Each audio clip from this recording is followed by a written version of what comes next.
Hey, what's going on, Ramley? Welcome to the Rams Skinny here on the LAFB Network. We are Los Angeles Sports. This is your daily dose of Los Angeles Rams news. If you have not already, please hit that like and subscribe button here at the Rams LAFB YouTube channel. You can also find us on audio platforms at the Rams Skinny or all of your Rams content at LAFBnetwork.com. Joining me as always, my better half, Mr. Skinny T. What is up, my brother?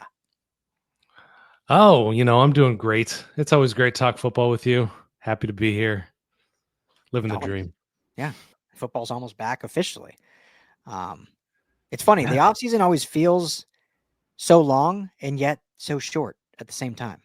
It doesn't feel that long ago we were watching the Rams in Philadelphia, but it's like at the same time, it feels like forever ago we were watching the Rams in Philadelphia. It's very odd. Yeah. I don't know if it's COVID or what, but like my brain now feels like yesterday was a million days ago, but also like 10 minutes ago. So my memory is all shot. All like my perception of time is, I'm not the first person to talk about it. It is a phenomenon since COVID, but I don't know if that's exactly what it is. But we're living in Inception, that great movie, right? With Leonardo DiCaprio. Yeah. Is that a DiCaprio? DiCaprio, yeah. Inception. Right on. Still the trippiest ending that everyone has different like beliefs on what that ending is with the spinning top. Like, is that reality or is that still in the dream world? Like, I haven't watched the movie in so long. That's a good flick. I think I am. I'm in a dream world. I don't know if this is real or not. We're just in a dream world. Talking to Todd Gurley some days. Yeah. Banging my head against the wall other days. I don't know. Yeah. Some days is a dream world. Some days is a nightmare world. I guess. Speaking of nightmares, speaking of dreams, are we ready to get on the Tutu train? All aboard the Tutu train? Tutu Atwell? I've gotten off. I've canceled my subscription. It's been a winding cross-country train ride with a lot of stops and whether we should continue on or get off for good. But one analyst out there, based on her findings, maybe we'll have people excited to get back on the Tutu train. I'm going to let my man Skinny T break it down. But all offseason, when the Rams decided to part ways with Cooper Kupp and then bring in Davante Adams, most of the talk was, all right, Davante Adams is a clear replacement for Cooper Kupp. The guy can play inside, similar size, similar skill set, can also play outside, obviously has a lot of experience. But maybe in reality, Skinny, they already had the Cooper Kupp replacement on the roster. Well, they did have to re-sign him to the tune of $10 million, but he had been in the building already. Davante Adams maybe was brought in to be a different skill set to play true X receiver on the outside. We know Puka is kind of a do-it-all, jack of all trades, can play all over. And perhaps Tutu Atwell was the missing piece that will take the place of what Cooper Kupp did so well in the offense. Defend this notion, Skinny T. I'm not even saying you believe it, but defend it based on this analysis. Yeah, it's really interesting because we were scratching our heads. He wasn't used that much. Obviously, we saw the speed. We knew that could be a thing. Made some good catches here and there. But are there underlying reasons for re-signing? Is there a bigger reason, I guess, to re-sign a guy like Tutu Atwell, who we know Sean McVay loves dearly? And so a fantastic analyst over at PFF named Lauren Gray, doing the Lord's work, to be honest with you, by grading all the receivers by their different routes that they excel in, and also at who's getting open, where and when. And Tutu Atwell surprisingly tops the list in a couple of these categories. So his specialty route, he is the highest rated receiver when it comes to comeback routes. He was graded at a 92 by PFF, beating out Terry McLaurin and Marvin Harrison Jr. So that's his route. So all of them went for explosive gains. So I don't know exactly what that means. The comeback route is one of the lower used routes in the NFL right now. But if you bring something to the table that, that provides an answer for the offense for sure. So if he's turning comeback routes into explosive plays at a high rate, if he gets targeted more, if he's more included, that provides something intriguing. Now, perhaps even more intriguing is he had the greatest amount of separation other than two receivers. Marvin Mims, he was the highest graded receiver with 2 or more steps of separation. Then Khalil Shakir, and then Tutu Atwell. He was the third highest grade there. So that's obviously where that speed comes into focus, is he's able to get open. So, he's beating up guys like Zay Flowers and Demario Douglas and Stephon Diggs. And, it creates, starts to paint a picture of like, we know what this guy can actually do, what he can actually bring to the table. Now, the mystery has always been, well, why don't we see that manifested more?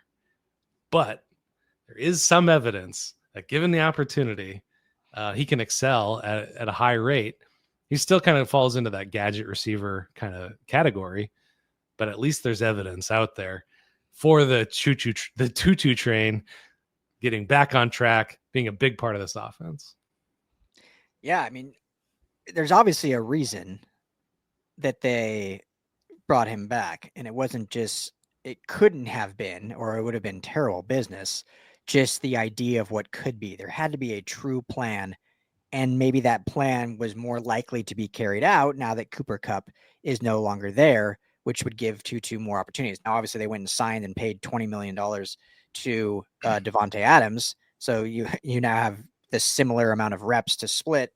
Now that you lost Cooper, you still have Adams, but I do think they're going to do a little bit different stuff. When you look back at the history of Tutu Atwell, there's a reason he was drafted first by the Rams in the second round. I mean, he had almost 1,300 yards receiving his sophomore years at Louisville. So the dude can be productive in offense. Now, obviously, the college game is much different than the pro game. But when utilized correctly, he could certainly be someone that can create success. And I love that you brought up Marvin Mims. Now, obviously, that was based on that statistic you mentioned, but Marvin Mims had I'll call it a breakout season, just his second year last year. He's now his second year in the Sean Payton offense over in Denver. But the way that they used him and the way Bo Nix leaned on him with a lot of screen game, with a lot of, I don't want to say short yardage, but so where Marvin Mims really made his cup of tea last year. I don't know how many Bronco games you watched, Skinny T, or how many of our Ramley watched. He had 6 touchdowns, so nothing like astronomical, but a lot of those came within the red zone, kind of getting him in space on little short, either screen routes or just little short comebacks, like you were talking about with Tutu Atwell, getting him in space, and he was able to jet through and get touchdowns. We know how much the Rams struggled in the red zone last year. And when many people think of Tutu Atwell, they think of a burner that's going to get you a 70-yard go route touchdown. Maybe, Skinny, based on this data, is he actually should be utilized a lot more within the red zone, because if they can just get him a little bit in space, he can help solve those red zone woes. Now, we'll see if that comes to fruition. We'll be out training camp, hopefully, so we'll see if that's utilized at all in those practice sets. But if you watch Marvin Mims' game, it's a copycat league. If Sean McVay can replicate that a bit with Tutu Atwell, who's a similar build, little lighter frame, but probably a little faster, there's a definite enhancement to this offense that they've been lacking, because guys like Cooper Kupp, as good as he was, didn't have that speed to where being in the red zone, get open, but they were going to be tackled fairly quickly. Tutu Atwell maybe can get that and be able to weave in and out and get into the end zone. Just anyone out there listening or watching, throw on some Marvin Mims highlights and you'll see what I'm talking about. But they would just literally little dump pass almost to like a running back, and he would, I think he had 4 touchdowns like that last year. So based on that data you're saying, I think could prove that to be valid. Yeah, and if you look at kind of Tutu Atwell's, limited amount of involvement in the offense, he mirrored Kupp a lot in the routes that they would have him run. So obviously there was an inkling of an idea there, And, talking about the red zone, that's one thing they really struggled with last year. Lots of help going towards that. Davante is going to help that. The tight ends are going to help that. But I think Tutu Atwell can also help on third downs as well, which is where they really struggled last year. So Lauren Gray points out that Tutu Atwell moved the chains 30 times and recorded 17 gains of 15 plus yards. 10 of those catches were 20 or more yards. So there's some explosive ability in there. And I think without Cooper Kupp in there, when they are running the 11 personnel, which is going to be more traditional 11 personnel than what they had been running because of the physicality of both Puka Nacua and Cooper Kupp, and going back to Robert Woods as well, in that more traditional 11 personnel, when Tutu Atwell is probably going to be on the field. I mean, look to those plays, because 12 personnel is going to go up. 11 personnel, it's still in the DNA. So I think we're going to see Tutu Atwell kind of in that Cooper Kupp role. And going back to what I was saying about third down, I mean, that's going to be super valuable if he's able to turn those, passing downs on third down, you're 5-6 yards. If he's able to take like a short comeback for a big gain, that explosiveness,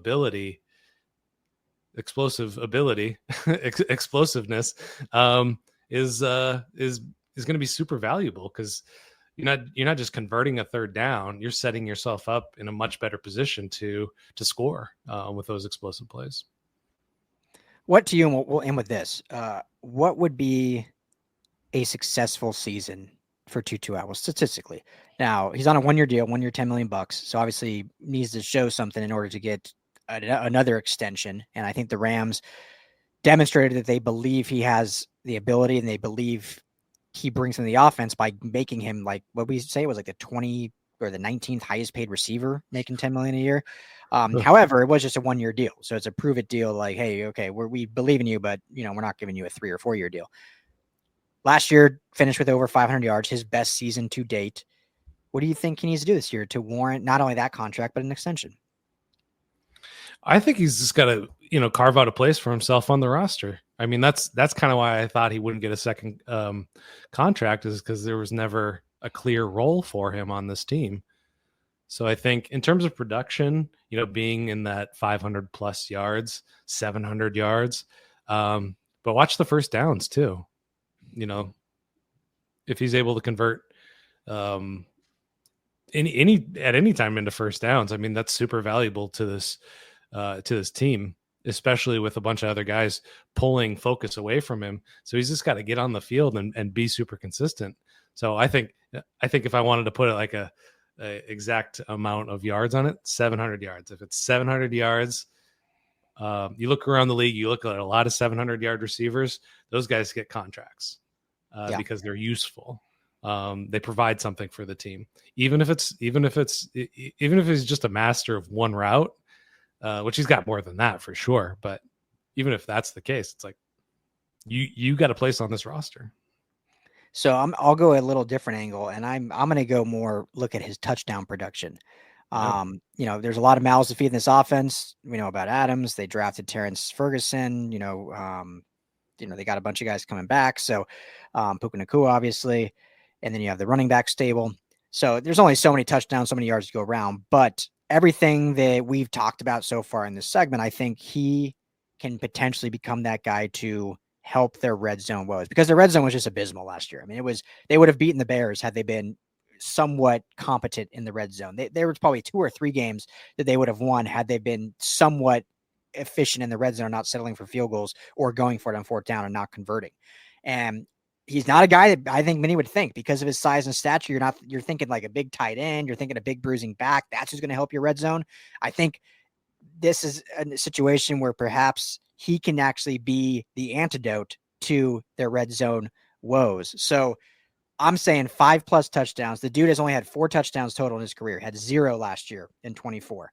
So if he can get 5+ touchdowns, and, as long as he gets around 500 yards, if it's a little less, that's fine. But if he's putting up 35 points by himself, then I think that's a successful season that you can build off of. So I'll put it at that. 5+ touchdowns. Love it. Tutu train. Here we go. Back on it. Train. What am I doing? I'm back on this. Oh, we're on, baby. We're on. I got to call customer service. Yeah. Oh yeah. We're on. We're on for at least 2025, baby. The Tutu train rolls on, steams through the port of Los Angeles. How do you guys feel about the Tutu train? Are you optimistic? Based on stuff we've talked about before, everyone's kind of bewildered as to why he was re-signed, why he's back. So maybe hopefully we provided some insight, some excitement as like peeling the onions back of like, okay, maybe this was a smart signing. We got to see it play out. But let us know what you guys think. Comment below if you're on YouTube. If you're watching on LAFnetwork.com, you can comment right below as well. Hit us up on X at Ryan Dowd LAFB, at RL Anderson LAFB, or just at LAFB Network. As I said, you can find us on any of the audio platforms, Apple, Spotify. Just search the Rams Skinny, and obviously on YouTube, Rams LAFB. Please hit that like and subscribe button. For Skinny T, I am Ryan Dowd. We'll be back soon with plenty more Rams talk. This is the Rams Skinny.